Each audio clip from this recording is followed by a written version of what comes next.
چوتھے فقہ کے امام احمد بن حنبل رحمۃ اللہ علیہ، جب آپ سے پوچھا جاتا ہے حضور آپ بتائیے کہ خدا ہونے کی دلیل کیا ہے، خدا ہونے کی دلیل کیا ہے، تو آپ فرماتے ہیں ایک قلعہ ہے، اس کے دروازے کوئی نہیں ہے، اس کے اندر سوراخ بھی نہیں ہے، بند ہے، اور باہر سے وہ چاندی کی طرح چمک رہا ہے، اندر سے سونے کی طرح بھک رہا ہے۔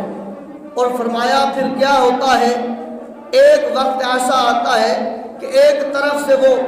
ٹوٹتا ہے، اس کی دیوار گرتی ہے یا پھٹتی ہے یا رکتی ہے یا گرتی ہے۔ فرمایا اس کے بعد کیا ہوتا ہے، اس کے اندر سے ایک جو ہے چلتا پھرتا جو ہے وہ جاندار نکل آتا ہے، اور وہ اس کی آنکھیں بھی ہیں، اس کے کان بھی ہیں، اور فرمایا اس کی ٹانگیں بھی ہیں، چلتا پھرتا ہوا چہکتا ہوا چلتا نظر آ رہا ہے۔ فرمایا وہ جو بند چیز ہے، جو بند قلعہ ہے، جس کے اندر آکسیجن پہنچانے والا کوئی سوراخ موجود نہیں ہے،